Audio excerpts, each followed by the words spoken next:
ठीक है। सो agriculture income from outside India is non taxable, is taxable, जबकि agriculture India का हो तो वो नॉन टैक्सेबल होगा। ठीक है, तो it is taxable. Agriculture income from outside India is taxable. ठीक है। Total income of a person is determine on the basis of his dash. कौन सी बेसिस पे आप डिसाइड करेंगे कि किसको कितना इनकम टैक्सेबल होगा? बोलो।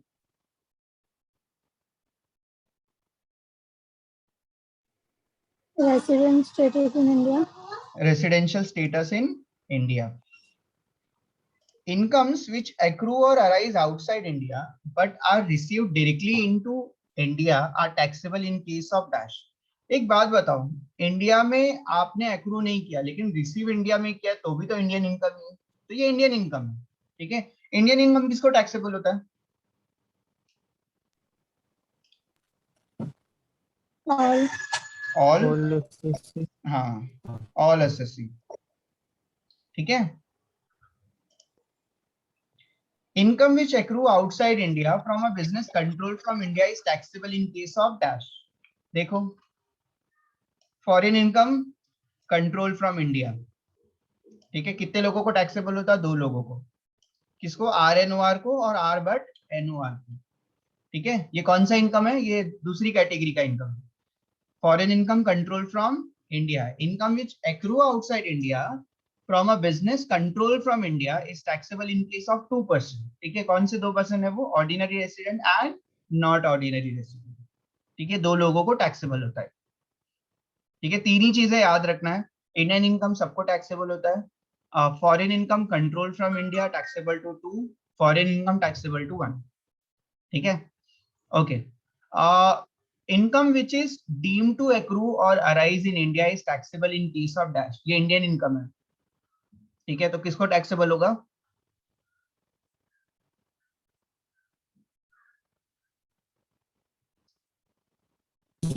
ऑल। करेक्ट ना? Okay, next. ये बहुत सिंपल सा क्वेश्चन है। Mister Mahesh stayed in India for 55 days in 2022 21-22। ठीक है, ये गलत नहीं हो गया क्या कुछ? ये सर गलत है। हाँ, ये 2021 होना चाहिए, है ना? ओके, वो मैं करेक्ट करता हूँ अभी। मुझे बताओ कि 55 डेज है, क्या होगा ये?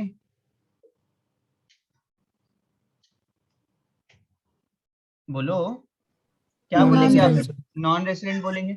मिनिमम 60 तो Yes. रहना चाहिए, है ना? जबकि 60 भी नहीं है, तो इसमें क्या गलत है पता है? यहाँ पर प्रीवियस ईयर गलत लिखा है और इवन असेसमेंट ईयर भी गलत लिखा हुआ है।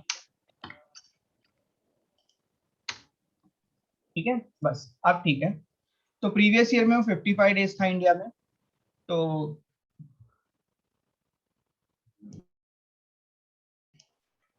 उसको आप नॉन रेसिडेंट हेलो बोलेंगे। सर, बोलो। मिनिमम 60 डेज क्यों सर? मिनिमम 60? क्या बोल रहे हो? आपने बोला ना वो अपना। हाँ, अगर आपको दूसरी कंडीशन भी अप्लाई करना है, मतलब दो कंडीशन है ना, 182 वाली भी कंडीशन है और 60 और 365 वाली भी कंडीशन है। लेकिन यहाँ पे बताया दो ना कौन सा सिटीजन है। अभी मिस्टर महेश, अभी ये जरूरी थोड़ा ना कि इंडियन ही होगा।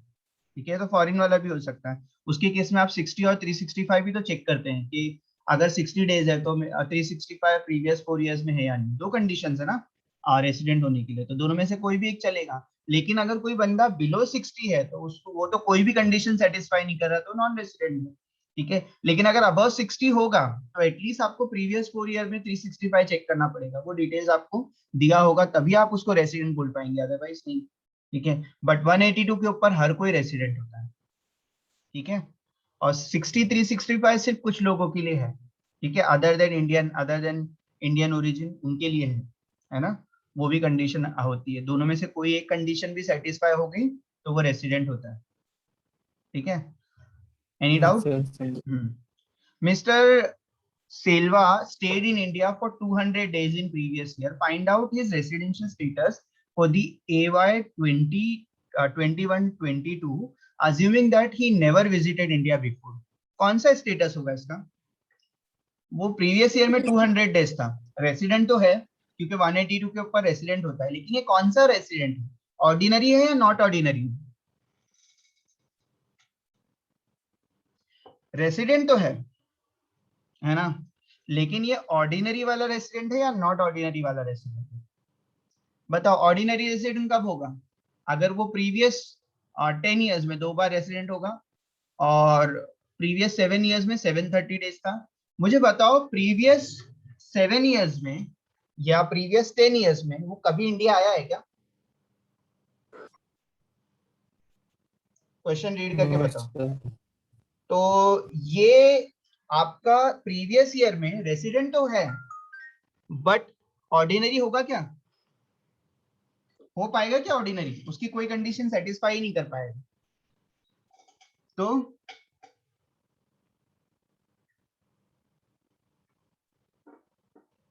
बोलो, बोलो ना। तो क्वेश्चन नहीं समझा ये वाला। देखो, कौन सा ये वाला है? हाँ, वो प्रीवियस ईयर में 200 डेज था, यस और नो? Yes sir. वो रेसिडेंट है या नहीं? रेसिडेंट तो है रेसिडेंट सर। है सर। रेसिडेंट तो है। मुझे बताओ, ये यस ऑर्डिनरी रेसिडेंट हो सकता है क्या? क्या करना पड़ता है ऑर्डिनरी रेसिडेंट होने के लिए? प्रीवियस 7 ईयर्स में 730 डेज रहना पड़ता है, और यस सर। कोई भी 2 साल में लास्ट 10 ईयर्स में 2 बार रेसिडेंट चाहिए। ये है क्या वो? नहीं है सर। नहीं है, क्योंकि इंडिया में कभी नहीं आया इससे पहले, है ना। तो मुझे बताओ, वो दूसरी कंडीशन सेटिस्फाई नहीं करेगा, बट पहली कर रहा है, तो ऐसे बंदे को क्या बोलते हैं? कुली करेगा। रेसिडेंट। रेसिडेंट है। कौन सा? But not not resident. Resident. Not ordinary, not ordinary. तो यही तो तब से बता रहा हूँ, ठीक है, resident but not ordinary resident. पहली कंडीशन सेटिस्फाई हो गई, दूसरी नहीं हो पाई, ठीक है। अच्छा, next, income from business in Japan but control from India is dash in case of resident but not ordinary resident. कौन सा इनकम है ये? सेकंड कैटेगरी का इनकम है, foreign income, control from India वाला है। तो ये वाला income resident but not ordinary resident के लिए क्या है? टैक्सेबल है। बस इतना ही तो लिखना है, ठीक है। Income from business in Japan control from India, ये कंट्रोल्ड इनकम है, जो कि 2 लोगों को टैक्सेबल होता है, एक रेसिडेंट एंड ऑर्डिनरी रेसिडेंट को, और दूसरा resident but not ordinary resident को, ठीक है। मेरी आवाज आ रही है क्या? नेटवर्क अनस्टेबल गया? Hello, hello, hello. यस अभी सर। आई सर। यस अभी आ रही सर। है, हाँ अभी आ रही है, ठीक है। मुझे नहीं पता, मैं तो लैन से कनेक्टेड हूँ कॉलेज में, बट अब यहाँ पे भी नेटवर्क नहीं आ रहा है। मतलब मुझे लग रहा है बारिश हुई है तो उसका कुछ इम्पैक्ट हुआ है, पता नहीं तुम लोग कैसे मैनेज कर रहे हो, I don't know, but network का बहुत इशू है। ओके, देखो अभी किसी ने अनम्यूट किया लेकिन आवाज नहीं आ रही। Okay, income from business in Japan but control from India, 2 लोगों को टैक्सेबल होता है। ये सिर्फ पूछ रहा है कि रेसिडेंट बट नॉट ऑर्डिनरी को क्या होगा, तो टैक्सेबल है तो ये टैक्सेबल रहेगा, ठीक है। आप देख सकते हैं, कंट्रोल्ड इनकम ये वाला है, टैक्सेबल होता है, ठीक है। सिर्फ फॉरेन इनकम होता तो नहीं टैक्सेबल होता, सिर्फ फॉरेन इनकम नॉन टैक्सेबल होता है, रेसिडेंट बट एनओआर को, ठीक है। एकदम ऐसे याद रखेंगे ना, रेसिडेंट एंड ऑर्डिनरी रेसिडेंट को सब टैक्सेबल है, रेसिडेंट एंड ऑर्डिनरी रेसिडेंट को सब टैक्सेबल है। Resident but not ordinary resident को इंडियन इनकम टैक्सेबल होता है और कंट्रोल इनकम टैक्सेबल होता है, और फॉरेन जो अपना नॉन रेसिडेंट है, नॉन रेसिडेंट को सिर्फ और सिर्फ इंडियन इनकम टैक्सेबल होता है ना। तो इस तरह से आप यहाँ पे देख पाएंगे। तो यहाँ पे ये चार्ट जो है, ये चार्ट में आपका ये पूरा चैप्टर कवर हो जाते हैं, ठीक है। Past untaxed profit brought to India is dash. बोलो, पास्ट अनटैक्स प्रॉफिट है, पास्ट का कोई प्रॉफिट है, वो टैक्सेबल होगा क्या? It is not an income, ठीक है, नॉन टैक्सेबल। बताया था, 3 चीजें लिखवा कर दिया था, एक एग्रीकल्चर इंडिया का non taxable, dividend from Indian company non taxable, past untaxed profit non taxable, मतलब नॉट एन इनकम, ठीक है। अच्छा, डिविडेंड फ्रॉम इंडियन कंपनी अभी बता दिया मैंने आपको। सर डिविडेंड, सर बोलो। Sir dividend from Indian company जो है, ये इनकम क्यों नहीं है? इनकम नहीं है, मैंने कब बोला इनकम नहीं? इनकम है नॉन लेकिन ये टैक्सेबल है ना ये? नॉन टैक्सेबल है बिकॉज हर इंडियन कंपनी जो है वो डीडीटी पे करती है, डिविडेंड डिस्ट्रीब्यूशन टैक्स। जब आपको वो डिविडेंड देते हैं ना तो उससे पहले डिविडेंड में से टैक्स निकाल के गवर्नमेंट को पे कर देते हैं। तो जब आपको मिलेगा तो आप वापस से टैक्स पे करेंगे इसमें। बोलो, एक इनकम के ऊपर दो बार अच्छा। टैक्स नहीं हो सकता। ठीक है, इसमें कोई अच्छी बात नहीं, मतलब एग्रीकल्चर का तो आपको समझेगा कि हाँ एग्रीकल्चर आपको प्रमोट करना है इस वजह से, but dividend from Indian company तो कॉर्पोरेट है। कॉर्पोरेट के लिए आपने क्यों एग्जेम्प्ट रखा है या फिर एग्जेम्प्ट क्यों है ये चीज? क्योंकि ऑलरेडी कोई भी कंपनी डिविडेंड डिक्लेयर करने से पहले उसके ऊपर टैक्स पे करती है, मतलब आपका टैक्स डिडक्ट करती है, मतलब प्रॉफिट होता है ना उनका, प्रॉफिट में से वो टैक्स ऑलरेडी पे करते हैं। ठीक है, इवन डिविडेंड के ऊपर डिविडेंड डिस्ट्रीब्यूशन टैक्स भी होता है। ठीक है, तो जब आपके हाथ में आता है तो वो टैक्स निकाल कर आपके पास आता है, वापस से उसके ऊपर भी टैक्स पे करेंगे तो गलत बात होगी। एक ही चीज के ऊपर आप कितनी बार टैक्स कलेक्ट करेंगे, तो इसलिए वो नॉन टैक्सेबल होता है। समझा क्या? Yes sir. Okay. Agriculture income from India आगे पढ़ने की जरूरत नहीं है। ठीक है, किसी को टैक्सेबल नहीं होता। ठीक है, नॉन टैक्सेबल है। ठीक है, miss Sania Mirza, an Indian citizen who went outside India for the first time for employment purpose. Employment purpose है, इसको मिनिमम 182 डेज इंडिया में रहना है। ठीक है, after staying in India for 182 days during the previous year 2021, what will be the residential status of her?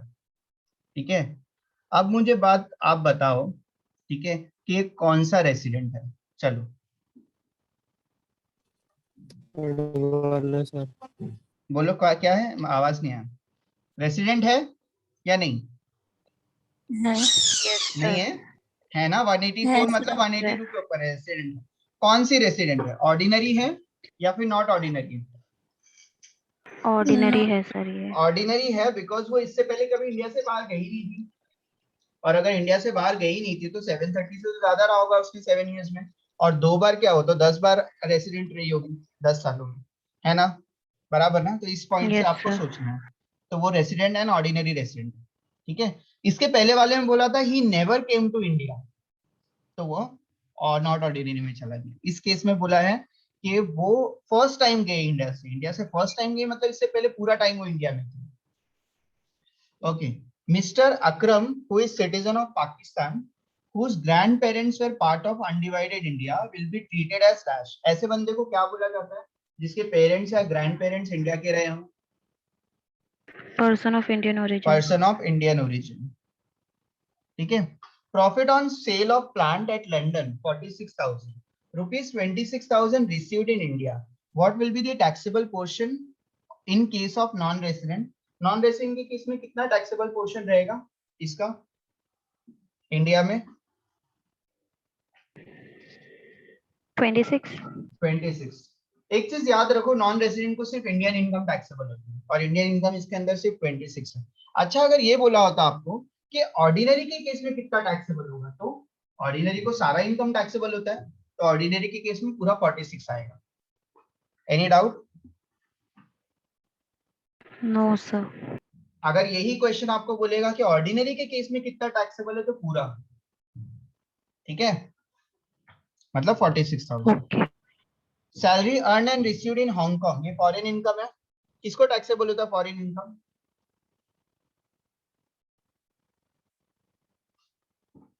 चलो देख के बताओ, फॉरेन इनकम कौन सा है, लास्ट वाला फॉरेन इनकम किसको टैक्सेबल होता है?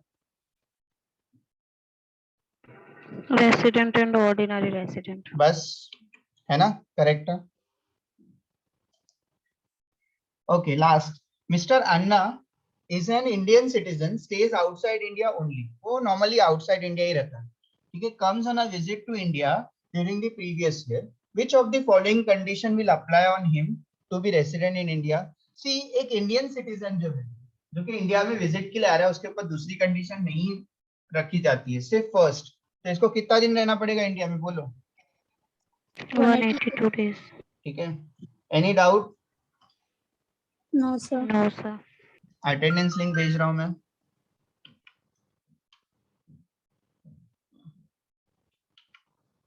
तो ये भी चैप्टर हम लोग ने वाइंड अप कर लिया, फर्स्ट चैप्टर भी हम लोग ने वाइंड अप कर लिया है अच्छे से, कोई प्रॉब्लम नहीं हुई, कोई दिक्कत नहीं हुई है। कितना यूनिट आएगा सर? क्या चीज? इंटरनल में कितना यूनिट आएगा? इंटरनल अभी नहीं है, मतलब क्या नाम है, 2 सितंबर से नहीं है, अभी थोड़ा पोस्टपोन होगा। आज या कल में आपको नोटिस मिल जाएगा उसका। ठीक है, तो हम लोग को 3 चैप्टर तो डालने थे, मैं 4 चैप्टर के साथ में मतलब करूंगा। 4 चैप्टर मेरे को रखना है। एक आपका first chapter introduction to tax हम लोगों ने कर लिया। सेकेंड यूनिट आपका ये आएगा एग्जाम में। थर्ड आपका इनकम फ्रॉम सैलरी आएगा। इनकम फ्रॉम सैलरी का थर्ड क्या हुआ मनीष, क्या क्वेश्चन था तुम्हारा थर्ड वाला? मेरा थर्ड और आपका थर्ड अलग अलग रहेगा क्योंकि शफल होता है। तो मेरा थर्ड मैं आपको बताता हूँ, अगर वो उसमें डाउट है तो पूछो। थर्ड मतलब 1 2 3, इसमें डाउट है क्या? यस और नो? अरे सॉरी, हाँ हेलो नहीं। स्क्रीन नहीं दिख रहा है, स्क्रीन नहीं दिख रहा है। हाँ अभी देखो, देखो थर्ड यही वाला दिख रहा है मुझे, तो यही है क्या? और सर पहले वाला क्वेश्चन का था वो आपने देखा नहीं था। पहले वाला क्वेश्चन? अच्छा अच्छा अच्छा अच्छा, आप आंसर दे रहे थे हाँ क्या? सर। अच्छा अच्छा, हाँ सॉरी, यस सर। ओके। और एक्चुअली मैं देखा नहीं, ऐसा नहीं है, वो तो मुझे क्या नाम है कभी दिखा ही नहीं चैट। क्यों पता है? क्योंकि पूरा चैट अब तक के ब्लैंक ही था। तो मैंने अभी लिंक डाला ना, तो मुझे ऊपर का चैट भी दिखने लगा। कुछ तो भी नेटवर्क इशू आज हाँ बहुत हो रहा सर है। मेरा नेटवर्क इश्यू है मेरा। अच्छा, तुम्हारा नेटवर्क इशू है कि मेरा नेटवर्क इशू है वो भी मुझे मालूम नहीं है, क्योंकि मुझे भी बीच बीच में ऐसा आ रहा है, है। अनस्टेबल आ रहा है। लेकिन आज आज शायद मेजोरिटी नेटवर्क इशू हो सकता है, क्योंकि एकदम सडन रेन हुआ और उसके यस। बाद ही से ऐसा हो रहा है शायद। ठीक है, क्योंकि आप लोग भी यस सर। अनम्यूट कर रहे हो तो मुझे नहीं सुनाई दे रहा है कई बार, और कई बार यस सर जो है वो क्लियरली मुझे आ रहा है, सुनाई दे रहा है। ठीक है, तो ठीक है, कोई इशू नहीं। अच्छा, ये आप लोग कर लो, ठीक है। और उसके बाद कोई भी डाउट वगैरह आते हैं, कोई क्वेश्चन आते हैं, तो यू कैन इनबॉक्स में, ठीक है, वो भेजो मुझे, फिर मुझे पता चलेगा। ठीक है, ओके।